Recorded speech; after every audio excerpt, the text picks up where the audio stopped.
స్థానిక సంస్థల ఎన్నికల్లో అన్ని చోట్ల పోటీ చేయాలని తెలంగాణ బీజేపీ డిసైడ్ అయింది. ఏ పార్టీతోనూ పొత్తు ఉండబోదని స్పష్టం చేసింది. ఎన్నికలకు సంబంధించిన కమిటీలు వేయాలని నిర్ణయించింది. గ్రామాలు అభివృద్ధి చెందాలంటే బీజేపీ మద్దతిచ్చిన అభ్యర్థులను గెలిపించాలని అంటోంది. తెలంగాణలో గ్రామ పంచాయతీ ఎన్నికలకు నగారా మోగింది. ఈ ఎన్నికలు పార్టీ గుర్తుల మీద జరగకున్నా తాము బలపరిచిన అభ్యర్థులను గెలిపించుకోవాలని నేతలు కసరత్తు చేస్తున్నారు. బీజేపీ స్థానిక ఎన్నికలపై దృష్టి పెట్టింది. సన్నాహక సమావేశం నిర్వహించింది. ఎన్నికల్లో వ్యవహరించాల్సిన వ్యూహంపై చర్చించింది. అన్ని గ్రామ పంచాయతీలు, వార్డుల్లోనూ పోటీ చేయాలని డిసైడ్ అయింది. 42% సీట్లు బీసీలకు ఇస్తామని బీజేపీ ప్రకటించింది.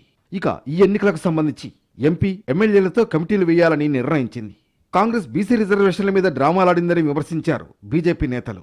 బీసీలపై ఆ పార్టీకి ఉన్న చిత్తశుద్ధి ఏంటో అర్థమైందని మండిపడ్డారు. ఇలా బీసీలను నట్టేట ముంచి ఇస్తానని చెప్పేసి ఆశ చూపి దారి లేక ఇలా 22% మాత్రమే బీసీలకు రిజర్వేషన్ అని చెప్పేసి 50% క్యాప్ అని చెప్పేసి ఇలా బీసీలను నట్టేట ముంచినటువంటి సర్కార్ ఏదైనా ఉందంటే అది రేవంత్ రెడ్డి సర్కార్, కాంగ్రెస్ పార్టీ సర్కార్ అనే విషయం స్పష్టంగా చేస్తా ఉన్నాం. పంచాయతీలు అభివృద్ధి చెందాలంటే బీజేపీ బలపరిచిన అభ్యర్థులకే ఓటు వేసి గెలిపించాలని విజ్ఞప్తి చేస్తున్నారు పార్టీ నేతలు.